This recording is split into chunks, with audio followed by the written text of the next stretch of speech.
The race for the White House is in full swing. Today, former President Barack Obama gave his endorsement to Vice President Kamala Harris for the Democratic presidential nomination. Meanwhile, another former President Donald Trump has his running mate, Senator J.D. Vance, holding a rally in St. Cloud, Minnesota tomorrow. For more of all of this and more, I'm joined by Leslie Sanchez and Joel Payne. Leslie is a CBS News political analyst and Republican strategist. Joel is a CBS News political contributor, Democratic strategist, and Chief Communications Officer for Move On. A warm welcome to you both.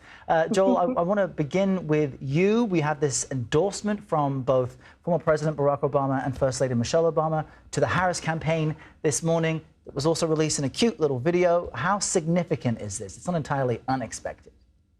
Yeah, not unexpected. I think it's just significant because it signals the continued coalition behind Kamala Harris. The Democratic Party has come together and consolidated behind her essentially in 1 week, which is pretty remarkable. And it is consolidated in terms of its influencers and its grasstops leaders, but also it's being reflected in polling. I think we've seen some public polls this week that show that where Joe Biden was struggling with those traditional Democratic constituencies, Kamala Harris has essentially consolidated that base, brought them back home, or it started to bring them back home, and essentially has driven this race towards a toss-up, which it was before Biden had his struggles over the last month. So to make up that ground in this shorter period of time, I think just reflects a real salience of the Harris candidacy and a real theory of how she could beat Donald Trump this fall. And I can tell you it has Democrats pretty fired up. And of course, this past week has really changed the dynamic, obviously, of this election and the race. Leslie, Senator J.D. Vance, that's Trump's running mate, is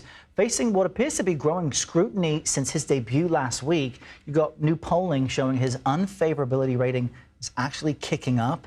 What are some of the concerns there? And is there a chance at all that Trump may change his mind? No. I don't think so. That's why I hesitated, but I had to ask. I like that question, though. Very astute of you, and I would agree. As the parties have decided who their candidates are going to be in terms of nominations, and the Democrats still trying to figure that out. I want to remind folks that we are 56 days away from the first votes being cast in the general election. So, trying to ramp up a national campaign has a cadence, a time, a tremendous effort, and I think Joel and I would agree on that. If you remember, it took former President Barack Obama about 4 months to get his cadence out on the national campaign trail. It is not a small task. So it is a bit of a Herculean effort, I would say, for the Democrats and for the Republicans, too.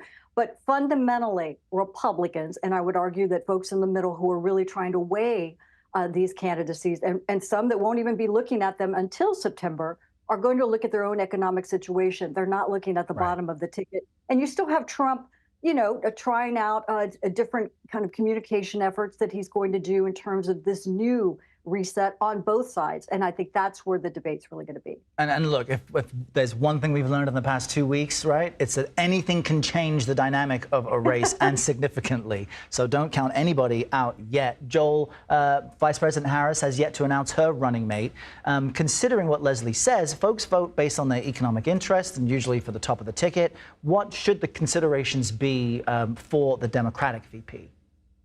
Yeah, and look, I tend to agree with Leslie that people don't vote on the bottom of the ticket. I will say the one thing that the bottom of the ticket can do is create liabilities. And J.D. Vance has created some liabilities for the Trump campaign already, whether it's endorsement of Project 2025 principles and some of the folks who are involved in putting that project together, some of the weird out of the mainstream positions that J.D. Vance has taken on things like forcing women to stay in relationships with their domestic abusers and his anti-abortion rhetoric over the years. So that's a liability for Trump. I think when you're talking about Kamala Harris, she's got a pool of candidates to choose from that I think are all enhancers, whether it's a Josh Shapiro in a state like Pennsylvania, Gretchen Whitmer in Michigan, Mark Kelly in Arizona, and several others. These are all folks who can both help her with geographies on the map that she might be struggling with and constituencies. And I think that what she's going to be looking at is one who's a good governing partner, but also who can help me complete the coalition